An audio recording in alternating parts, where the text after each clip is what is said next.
viewers, today we'll be learning about the plantar arches. This is one of the very interesting topic, and as usual, first part of my explanation will be with annotations, and then later part I'll be using different type of models to re-emphasize the concept of these plantar arches. To understand the plantar arches of the foot, we need to have a good orientation with the bones of my foot.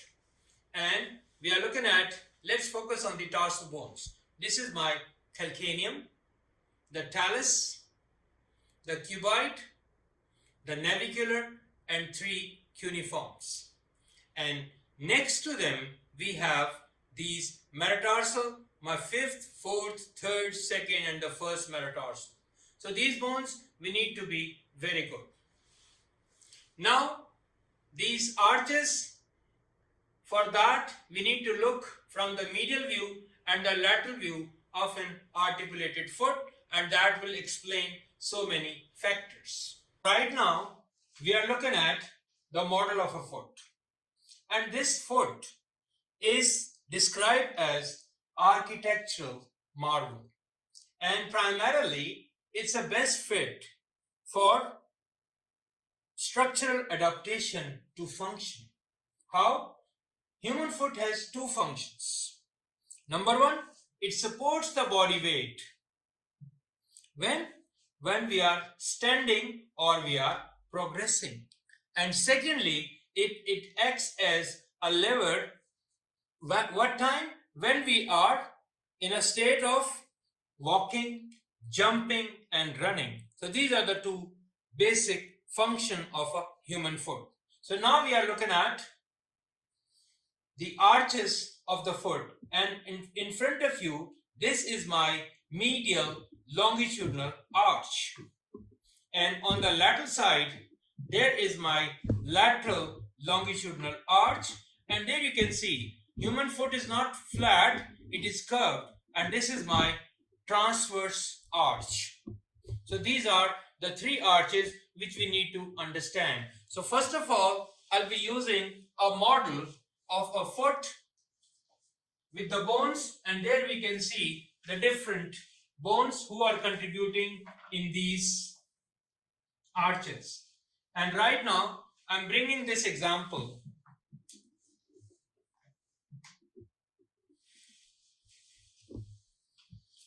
So here you are looking at a left foot from the medial view, and there you can see the different bones and the bones who are contributing in making my medial longitudinal arch. If I start from the back, you are looking at the calcaneum. Then there is a talus.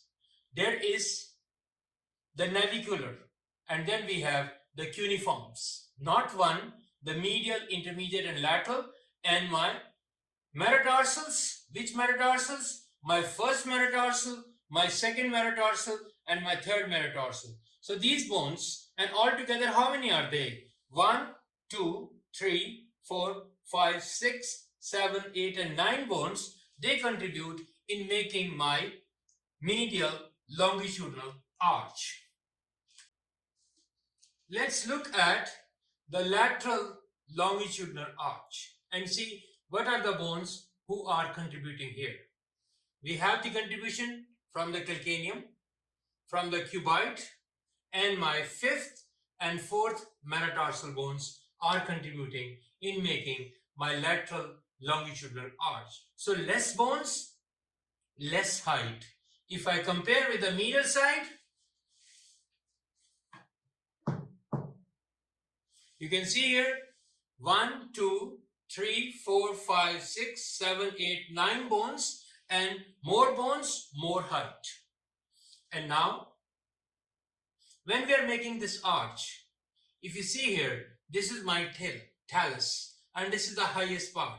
There we have a ligament which extends from this process of my calcaneum bone, and that is going to this navicular bone, and this is a ligament that extends from this substanticulum tali of my calcaneum to my navicular bone. So this is calcaneo-navicular ligament or the spring ligament, and this ligament is really important.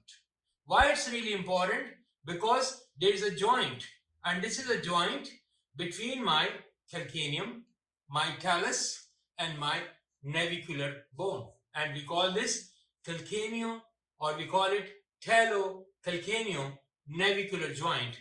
And if you look at the head, at this joint, this joint is a ball and socket type of joint. So you can see this round ball, and there you can see this is articulating on the other side. So this is a complete articulation, and you can see this socket. Can you see this socket, which is made by my navicular and my calcaneum bone, and that is the head part of the ball part of my talus bone. And now, if this ligament is damaged, which is extending from the sustainaculum tali of the calcaneum towards my navicular bone, if this ligament is disrupted, so this joint will be disrupted. And once this joint will be disrupted, so this talus will fall down. This talus will fall out, and this is how my arc will be broken. And this was the keystone in making this medial longitudinal arch. So this will be destroyed, and this factor is one of the factors which may contribute in making a flat foot. This is one of the factors. If we look at the lateral longitudinal arch, and here the keystone is my cuboid bone, and there is a joint between calcaneum and this cuboid bone, and if there is a disruption at this joint, so this arch will also fall down. So these are the bony contribution in making my medial and lateral longitudinal arches. After that, this arch, these supports of my arches, they are static and dynamic supports. So now we can see there, can you see this bar which connects my head of these metatarsal and the calcaneum, and this act like a tie bar, and this is my plantar aponeurosis. This is one of the static force. And then for my medial longitudinal arch, we have seen this ligament, and we call it as the spring ligament. That is another support which is connecting between these tarsal bones. And then we had the dynamic supports, and the dynamic supports are, we have the tendon, the long tendon, the extrinsic muscles of my leg, and those, the most important, which comes behind, all the way behind my talus, under my sustainaculum tali, and goes to my base of the distal phalanx, and that muscle is my flexor hallucis longus. So this is a suspension. The second one I have is flexor digitorum longus. And then what we have tibialis posterior.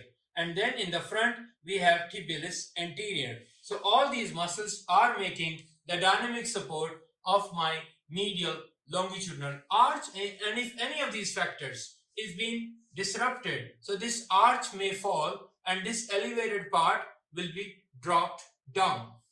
Now let's look at the lateral longitudinal arch. The static forces are same tie beam, plantar aponeurosis, and then we have short and long plantar ligaments, and then we have, these all are the static forces. And then coming about the dynamic supports, so the dynamic supports, we have fibularis longus, which comes all the way and get attached in this location. So my fibularis longus muscle, and my fibularis brevis is attached at the base of my fifth metatarsal bone. This is the lateral side, and you are looking at fibularis longus and fibularis brevis muscle.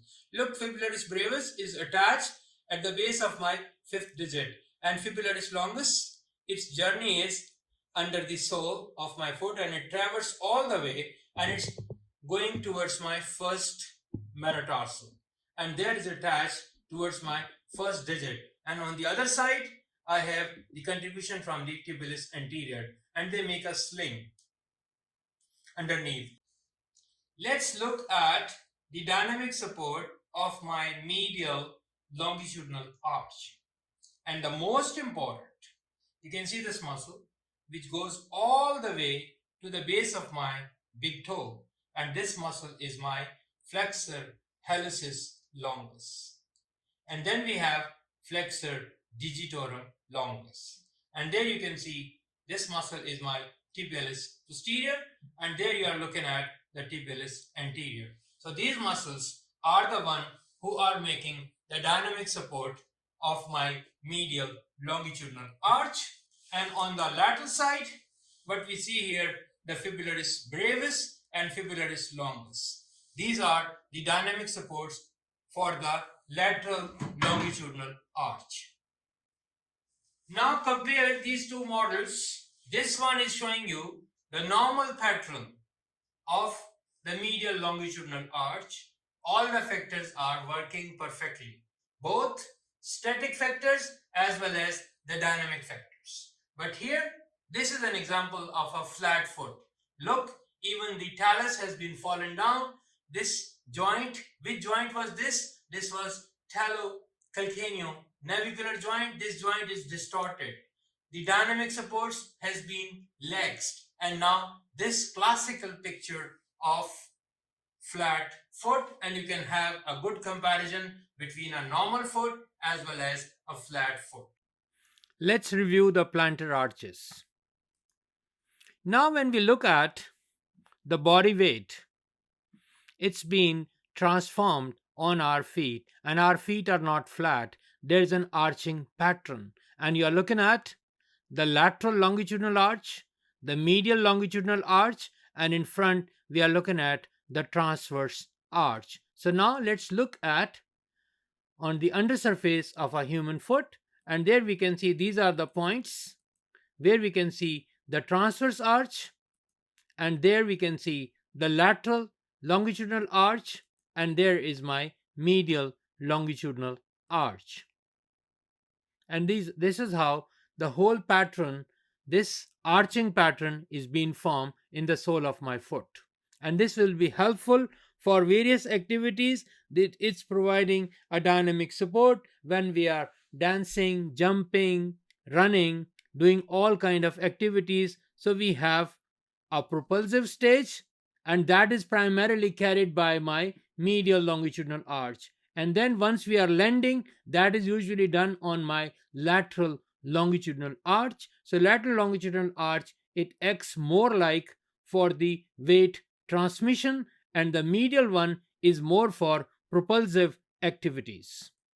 So now we need to be good with the names of these bones who contribute in making my foot, and we need to be good with all the bones which are the tarsals and the metatarsals, because primarily this is where we'll be talking about this concept of plantar arches.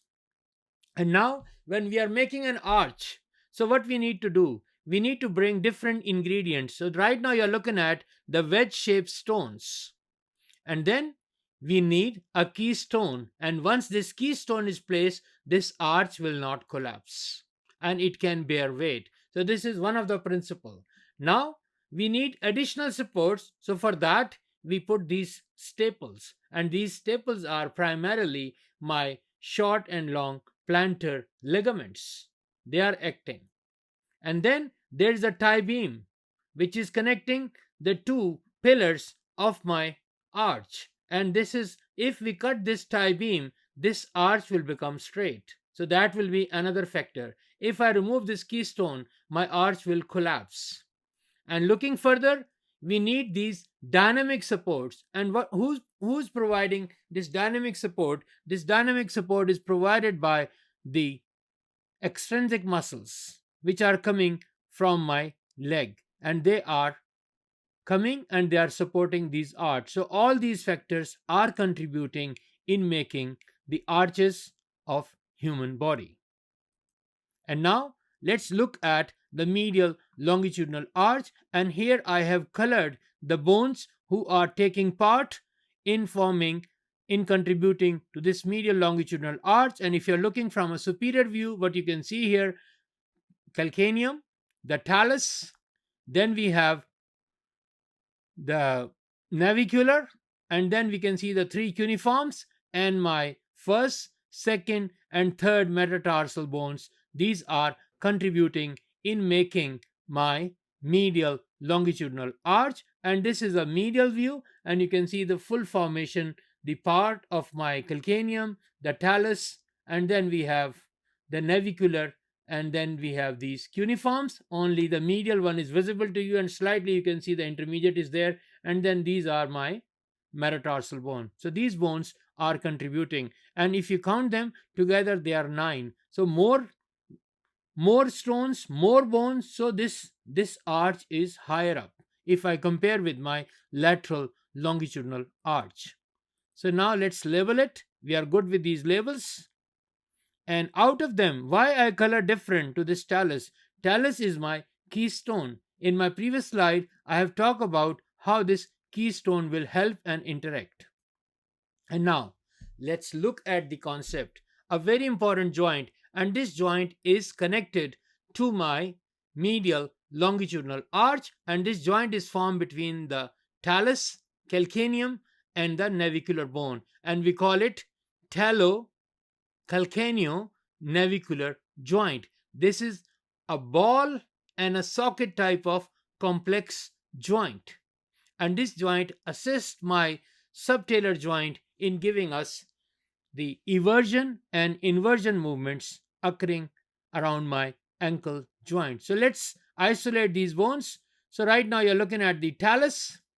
This is my navicular, and this is my calcaneum bone, and you can just pay attention, this the ball, and there you can see the partially the socket is provided by navicular and partially is being provided by calcaneum bone. So now this joint, its integrity depends upon a ligament which extends from my calcaneum, this place which is called cisternaculum tali, towards the navicular, and this ligament is called spring ligament. And if this ligament is damaged or is lax, so this head might pop down and my keystone will drop out. So this is one of the very important factor in maintaining my medial longitudinal arch. So now let's do the things here. Look at the supports. So the supports, we divide them into the static supports, and the static supports, we talk about this joint and we talk about the keystone. So these are the static supports. And now this is where you're looking at the spring ligament, and this ligament is the spring ligament, which you can see here, and it's been called plantar calcaneo-navicular ligament. And if this ligament is laxes out, this head will pop out. And now the tie beam, which connects the two pillars, and if this tie beam is damaged, this arch might collapse, and this is also a static support. And then we have the plantar muscle, which are filling. These are the intrinsic muscles. And now we'll be talking about the dynamic supports. So let's see these dynamic supports. This is one of the most important dynamic support, and this is where you're looking at the tendon of my flexor hallucis longus muscle, and you can see when it's going down, it's just going behind my talus, and it's going under this cisternaculum tali, and it uses this cisternaculum tali as a pulley, and this is going to be attached to the base of my distal phalanx of my first digit of my big toe. This is one of the most important dynamic support. Then the second one is my tibialis posterior muscle. Now let's look at this tibialis anterior muscle, and it's going in the sole of the foot to be attached to its locations. So these are the dynamic supports of my medial longitudinal arch of my foot. Now let's look at the lateral longitudinal arch, and these colored bones, which has been shown on these models from the front view and from the lateral view. And what you can see here, the calcaneum, the cuboid, and two metatarsals, the metatarsal number 4 and metatarsal number 5. And now let's make it. This is my lateral view of my foot, and there you can see the lateral longitudinal arch, and the supports are static and dynamic. So let's fill this bag. So the joint here is between my calcaneum and my cuboid. So the joint between calcaneum and the cuboid bone, and the keystone is now cuboid in my lateral longitudinal arch. And other static forces, we have the short plantar and the long plantar ligaments, which you can see here. And then we have the plantar aponeurosis that forms the tie beam, and the dynamic support. You can see this is the most important, and this is the tendon of my fibularis longus muscle. It enters the undersurface of my foot and it goes all the way towards my base of my first digit, and there it's been attached and it forms a sling. And then it's been supported by fibularis brevis, and a little contribution comes from fibularis tertius. But the primary supports are fibularis longus and fibularis brevis muscle. So now let's look at a normal foot where the arch has been shown, and this is an example of a flat foot. Look, everything is being distorted, and there are all the reasons the static and the dynamic supports, they have been breached, and that resulted in the flat foot.